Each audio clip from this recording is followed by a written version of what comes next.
The sleek silver spacecraft pierced through the obsidian void of space, its powerful thrusters propelling it towards the small blue-green orb that beckoned in the distance. Inside the ship, the crew of 7 alien explorers from the planet Zephyr-Prime prepared to make history. Commander Zorax stood on the bridge, his 4 eyes scanning the holographic navigation displays hovering before him. His green reptilian skin glistened under the pulsing lights of the consoles. Sensors report, he barked. "What's our ETA at the planet, LT?" Kyra swiveled in her chair to face him, her delicate purple fingers dancing over her controls. "We will enter the planet's orbit in approximately 1 standard hour, sir. Preliminary scans show an oxygen-nitrogen atmosphere, moderate temperatures, liquid water on the surface. It appears capable of supporting life. Any signs of civilization? Cities, technology, communications?" "Negative, sir," replied Kyra. "I'm not detecting any obvious indicators of an advanced society, though I am picking up some unusual energy patterns across the surface and in the upper atmosphere. But they don't match any known technology." "Interesting. Perhaps this will be more than just another barren rock after all," mused Zorax, stroking his chin. "Science Officer Talon, what do you make of these energy readings?" The avian scientist perched at his station ruffled his sapphire plumage as he studied the data streaming across his screen. "I've never seen oscillations quite like these," Talon chirped, cocking his head quizzically. "The patterns are highly complex and organized, almost rhythmic in a way. If I didn't know any better, I'd say they almost seem biological in nature. But I've no idea what could generate biology on a planetary scale like this." Zorax exchanged a fascinated look with the other officers on the bridge. "Then it seems we've stumbled upon quite the mystery. This definitely warrants further investigation. Helm, take us into close orbit. Comms, notify the survey teams to prepare for landing as soon as we complete our scans." "Sir." "Yes, sir." The bridge crew burst into activity, carrying out his orders. As the spacecraft swooped down towards the enigmatic planet, Zorax gazed out at the swirling white clouds and deep blue oceans below. He could hardly contain his excitement. This unassuming world could hold the discovery of a lifetime. After nearly a year in deep space searching for signs of life beyond their own, the crew of the Zephyr's Horizon was eager to stretch their legs on solid ground once again. Little did they suspect just how extraordinary this particular stretch of land would turn out to be. That the entire planet itself was alive, aware, and waiting for them. Zorax made his way down to the loading bay, where the survey teams were gathered, checking their equipment and suiting up in their protective exo-armor. LT. Zarn, the statuesque head of security, snapped to attention as Zorax entered. "Commander, on deck," she called out. The chittering conversations died away, and the crew turned to face him. "At ease," Zorax said, waving a webbed hand. "As you've no doubt heard, we are about to set foot on the surface of a new world, one that just may hold the key to our mission's success.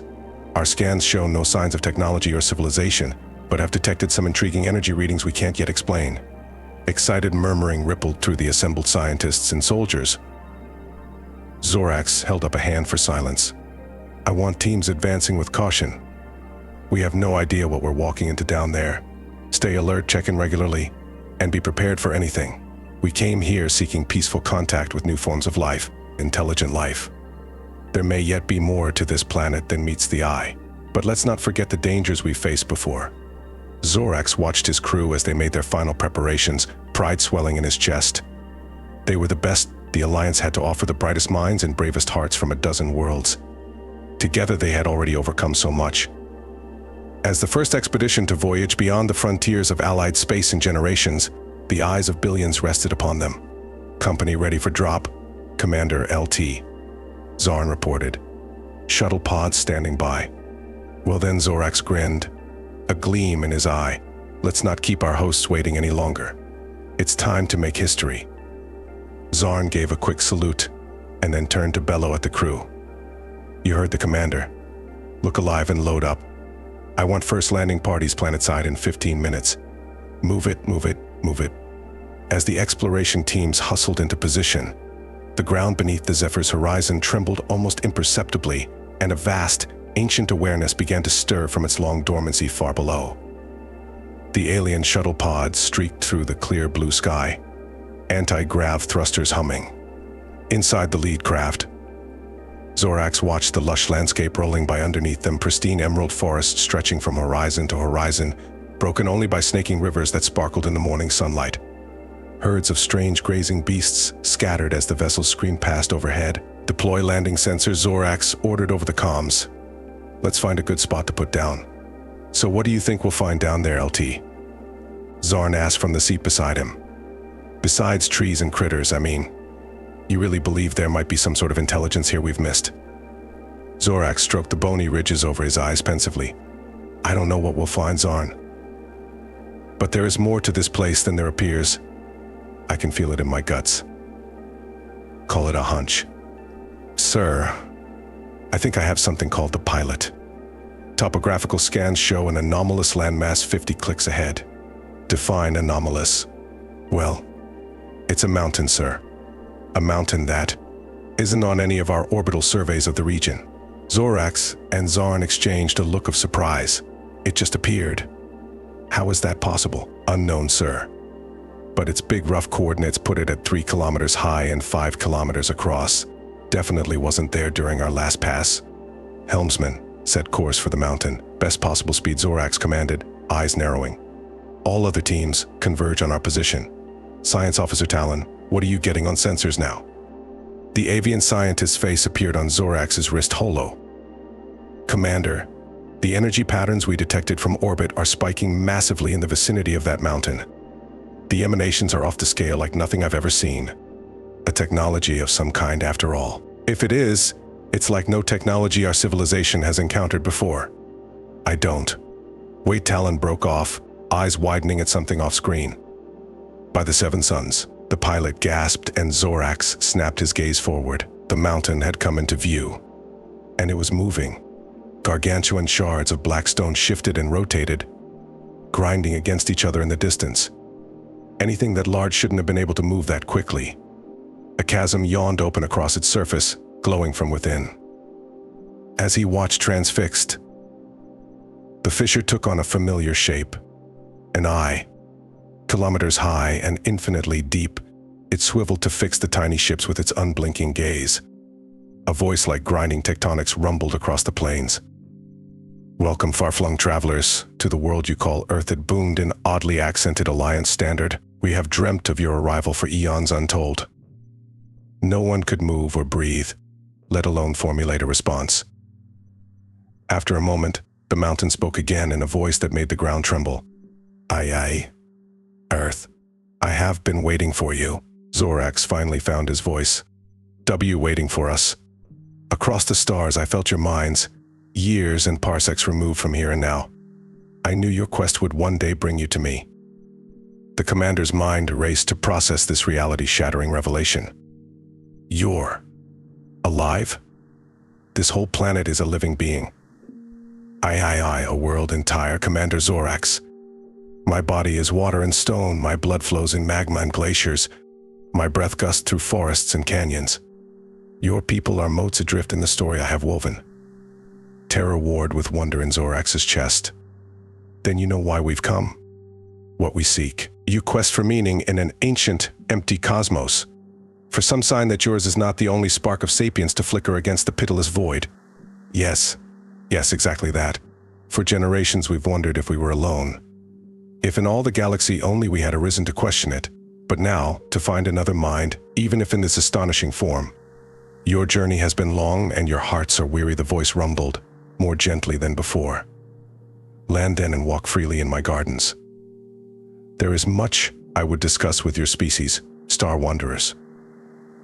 Slowly, carefully, the floating mountain before them began to subside, thundering back into the subterranean depths from which it had arisen. My voice will find you again in time. For now, rest and make yourselves known to me. Thank you, Zorax found himself saying, unsure of the proper etiquette for addressing a living planet. We are honored to meet you, to learn from you, as I from you. Long have I pondered the stars and the silence between. Only now can I grasp what wonders they hold. The shuttle pod shook as it set down in a grassy clearing, not far from where the impossible mountain had stood minutes before. Zorax's comlink buzzed. Commander, did that just... Are you seeing? Talon's normally unshakable voice cracked. Everyone stay calm, Zorax transmitted on all channels. We're dealing with an intelligence far beyond our previous understanding. Proceed carefully and await further instructions. He switched off the link and turned to LT, Zarn beside him. So, here we are, making first contact. Only it's the planet that's been expecting us. Zarn gave a nervous chuckle. That's one way to make a living, I suppose. You really think this Earth means us no harm? She fidgeted with her blaster rifle. If it wanted to hurt us, we'd be space dust already, Zorax replied. I think it's just as curious about life out there as we are. He gazed out the viewport at the idyllic, impossible landscape and shook his head in amazement. Zarn, I've got a feeling we're in for one hell of a conversation. Let's just hope we're ready for whatever it has to say. The security chief grunted her assent. Never enlisted for chit-chat with planets, but I reckon I've seen weirder things since shipping out with this outfit, though not by much. Zorax laughed and reached for the hatch controls. Then let's go say hello. If anyone needs me, I'll be taking a stroll within Cosmos' old terrestrial intelligence. The alien commander and his lieutenant stepped out into the fragrant air of an impossible new world and an even more impossible new friend. Though the nature of that friendship and what it would mean for the universe beyond remained to be seen. Over the next hours and days, the crew of the Zephyr's Horizon spread out across the surface of Earth, establishing a base camp and perimeter, collecting samples, and documenting everything they could about the miraculous living world. But despite their best scientific instruments and inquisitive minds, the true nature of the planetary entity remained elusive. The voice from within the world would speak to them at odd intervals, sometimes with an almost parental warmth, other times with cryptic musings and esoteric riddles. When pressed for details about itself, its origins, its purpose, its desires, it would demur or fall silent entirely. We are each a mystery unto the other, it would say. In time, understanding may bloom between us like a flower in the desert. Until then, let us simply marvel at the strangeness we find. Zorax and his crew quickly fell into an easy routine, almost forgetting they walked upon the back of an unfathomably ancient and cosmically wise entity, rather than just another garden world. But then some fresh weirdness would crop up to remind them: a grove of trees shivering to form glyphs and fractal patterns, a river suddenly rerouting itself before their eyes, a cavern whispering deep geological secrets to those who dared venture within.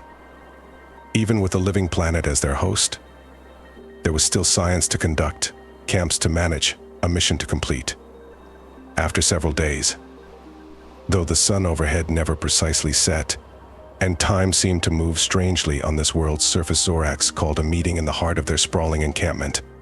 LT, Talon, LT, Kyra, LT, Zarn, and the dozen other section chiefs gathered around the central holo table, displaying a slowly rotating model of Earth, glittering with annotated anomalies and energy patterns. So the commander began without preamble. What have we learned? The senior staff shifted and glanced at each other uncomfortably. Finally, Talon spoke up. In many ways, Commander, very little. The physical constants of this planet all seem to check out: gravity, atmosphere composition, geologic strata, all appear relatively mundane. But every time we think we're getting a grip on things, the world quite literally shifts under our feet, LT. Kyra continued. We've recorded spontaneous alterations in landscape and topology, extreme seismic and meteorological events that defy any natural models, and of course, the periodic manifestations of the intelligence within the planet itself. What about these subminds I've heard reports about? The localized sapient phenomena, LT. Zarn tapped a few keys, and the holo display zoomed in on a pulsing dot. We've made contact with a number of regional precincts of awareness, for lack of a better term, sir. Genius Loci anchored to certain locations that seem to act as mouthpieces for the planet at large. But even they can only speak in vague generalities about the world's true nature and agenda. Zorax stroked his chin and thought, so what's our working theory then? If this planet is alive and aware, how did it get that way? Is Earth a product of natural evolution just on a tremendous scale and complexity, or was it created by something else, something even bigger out there? Silence greeted his question as the officers fidgeted and stared into the slowly spinning globe of light, as if the answer might suddenly reveal itself. At last, Science Officer Talon ruffled his brilliant plumage and fixed Zorax with an intent gaze. The diversity and depth of knowledge the planetary mind seems to possess defies a natural origin. In my analysis, an aware ecosystem might evolve given eons, but this feels more like a construct, a machine of life and stone built to fulfill some greater purpose. Zorax nodded seriously. Go on. The technologies, if they can be called that, woven into every shred of matter here from soil to storm, are so far beyond our understanding that we can barely perceive them, let alone replicate them. The power to reorganize physical reality on this scale, it's quite literally world-shaping. And yet we've seen no other signs of the beings mighty enough to create such a thing. The commander walked to the edge of the glowing sphere, an idea forming. What if?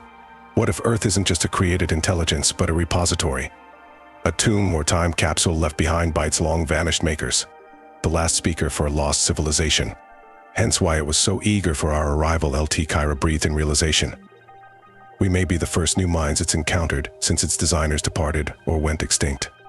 Zorax spun to face his crew, a determined set to his jaw. Then I believe our mission is clear. We must do everything in our power to understand Earth's purpose and carry on the torch of its creator's legacy. It didn't choose to reveal itself to us on a whim. This is an opportunity, perhaps a responsibility, that only comes once in a civilization's history.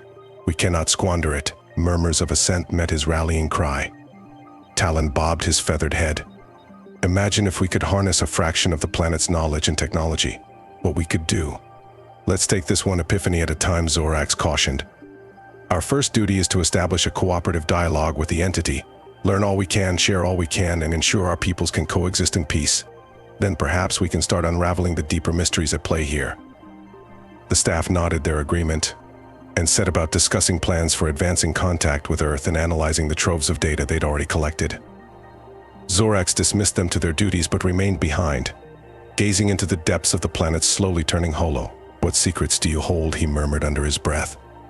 What miracles or nightmares, and are we worthy to inherit them? As if in answer, a whisper of movement drew his attention to the open flap of the command tent. A bird, a sleek black thing with eyes like polished onyx, hopped inside and fluttered to land on the holotable. Opening its beak, it spoke in a familiar rumbling voice. Commander Zorax, the time has come for us to truly talk, mind to mind to mind, soul to soul. Zorax started, mandibles agape, bu. You can puppeteer the creatures here? Take direct control. All life that crawls or swims or flies across my surface is a part of me, an expression of my will. This form is crude, but it will serve for now. The commander approached hesitantly. Then, I am honored. What would you discuss with me, Great One? The bird's head twitched to follow Zorax with one unblinking eye. When it spoke again, it sounded almost uncertain, hesitant in a way he had not heard from the planetary voice before. I have watched and pondered your species since your arrival. You are perplexing to me, chaotic, fractious, and yet there is a nobility in you. A drive to band together and explore, to push beyond the known and the safe, much like those that made Maine, the makers. LT. Talon theorized. So it's true you were created, not born naturally, after a fashion. My origins are complex, but you are correct that I was wrought by another civilization long ago. The first and greatest of my kind. Zorax felt a thrill of excitement and trepidation. There are others like you out there.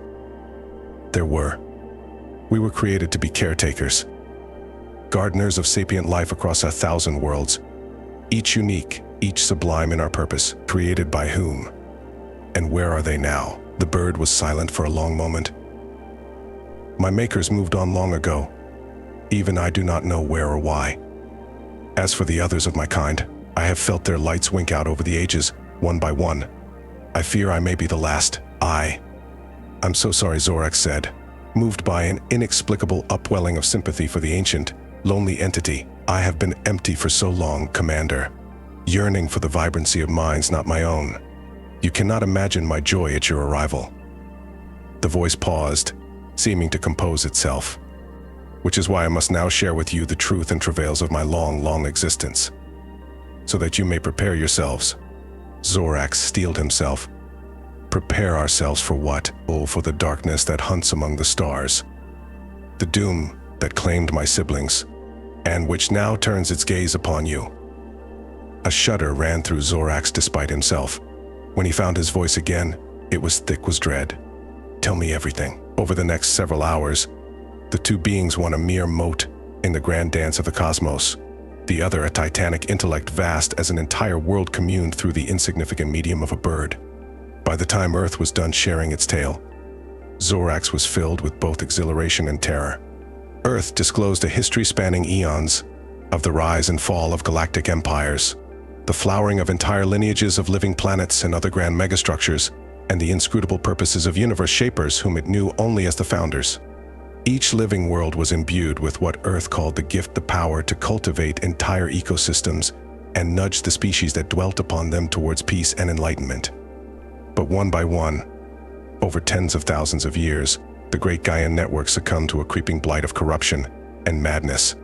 One after another, Earth's siblings went silent, snuffed out by an implacable outside force that sought to undo all the founders had wrought. The darkness in the void between. It comes not as I, conqueror, but as a deceiver, an unraveler, Commander Earth explained with palpable grief. It turns sapiens' own hearts and minds against them, twisting noble purposes to nightmare. Love to hate, curiosity to paranoia, unity to xenophobia. And you believe it now threatens my civilization as well? Zorax wondered aloud. I have felt its taint at the edges of my perception for many long cycles now. I fear your arrival in this sector has drawn its attention once again. Can it be stopped? Surely with your knowledge and power. The bird shook its head sadly. If I knew how, I would have aided my siblings in eons past. We are grand, Commander, but we are not gods. In this, we are all equally outmatched. Then what can we do? Zorax asked, aghast but resolved. My people face many troubles, it's true, but also more hopes and dreams than ever before. I cannot let some void-spawned evil undo all that. Nor would I allow it, Earth said. You are precious to me, the first new sapiens I have found since time immemorial. I will not see your kind's light extinguished. The planet fell silent in thought for a moment. There may be a way. It has been long since I exercised my gift to its fullest potential. But for you, I will try. What do you mean? What gift? The power to shepherd the growth and trajectory of an entire species. Both upon my surface and beyond it, I propose an alliance between my mind and your civilization. Zorax's mouth went dry. The magnitude of what Earth was offering began to sink in. You mean, you would take an active hand in our development? Guide us into the galactic community as partners. Nothing so crude as puppet mastery, Earth assured him. Merely a light touch to help your disparate peoples come together. To recognize the oneness at the heart of all thinking beings. From such unity can the darkness be defied. Zorax's hearts thundered in his chest. This was an opportunity unparalleled in his species' history, but also an awesome and terrifying responsibility. Could he make such a decision on behalf of an entire civilization? Did he have any right to refuse? As if sensing his conflict, the bird said, "The choice is yours, Commander. I will not compel or cajole. I can only make the offer in good faith, from one sparks of meaning to another in this odd cosmos we share." The commander warred within himself a minute longer, but in the end there was only one answer he could give. The same bold leap into the unknown that had first set him among the stars, the same stubborn sense that had brought him to this strange and miraculous world. "Yes," he said. "Yes, we accept your gift, Earth, and your friendship. May our kinds join hands, appendages to face the future together." He clasped his scaled palm to his chest. "On behalf of all Zephyria, we thank you." The bird dipped its head in an approximation of a bow. "Then let our world's long collaboration begin." Zorax couldn't help but feel a thrill as he considered the cosmic scale of events unfolding and his own humble place within them. It was an aligning of fates, a new chapter for two ancient and lonely orders of being, and perhaps, just perhaps, a spark of hope against the encroaching night between the stars. Though the darkness was vaster and more terrible than Zorax could yet imagine, for the first time in eons, Earth did not feel alone in facing it. The great world rejoiced in its silicon soul, for though the way forward was uncertain, its long solitude was ended. The cosmos spun on, cold and mysterious as ever, but now with two civilizations, one young, one old, united against the gloom. Their improbable alliance would light the heavens for ages to come.